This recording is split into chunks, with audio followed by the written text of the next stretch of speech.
Hello everyone. So, earlier we have done the summary of the chapter Great Stone Face Part 1. Now, we are going to start with the Part 2.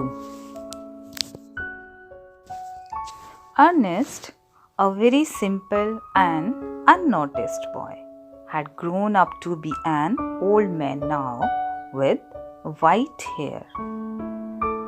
All those years made him so wise and knowledgeable that distant men from cities came to visit him just to have a conversation with him. He received them with a gentleness and kindness. As he talked to the people, his face would brighten and would shine upon others. And if he was a mild evening light, means he looked very calmful. Then there came another son of Valley, who moved to distant cities, pouring them with his sweet music. He kept the great stone face alive in his poems.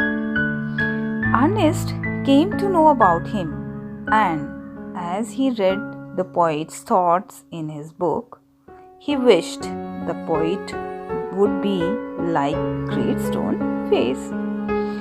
But when the poet came to know about Ernest, he expressed a strong desire to meet him. Thus, he comes back to the valley and asks Ernest to give him a night shelter. Then they talk to each other.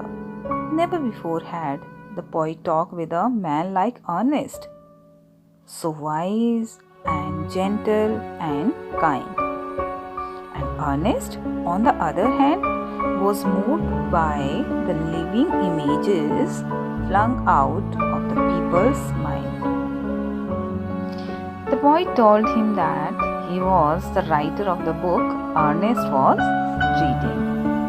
As soon as Ernest heard this, he started comparing the poet with the great stone face. And when they did not match, he became sad. It was a ritual for Ernest to speak to his neighbors every evening at the sunset in the open air. Both the men, the poet and the Ernest, went to the meeting place from where the great stone face was clearly visible. And as Ernest began speaking, he shared whatever he had in his mind and heart. His thoughts were so powerful, pure, since they were supported by a life full of good deeds. And those were not mere thoughts, but words of life. The poet, who was listening to him, felt that the life and character of Ernest were a nobler form of poetry than he had ever written. His eyes were filled with tears as he realized never had he seen a man so kind, gentle, sweet, and wise as Ernest. Suddenly, he noticed the great stone face with the golden light of the setting sun upon it and mist around it.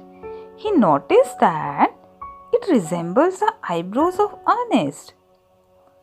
When the poet compared Ernest's grand expression to the great stone face, he couldn't help but tell everyone that Ernest himself bore the likeness of the great stone face, and everyone agreed. Ernest, however, hoped for a man better and wiser than himself to come, bearing this resemblance to the great stone face. Then all the people looked and saw that what the poet said was true.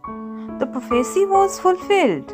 But Ernest, having finished what he had to say, took the poet's arm and walked slowly homeward, still hoping that some wiser and better man then himself would by and by appear bearing a resemblance to the great stone face. So that's all. Thank you.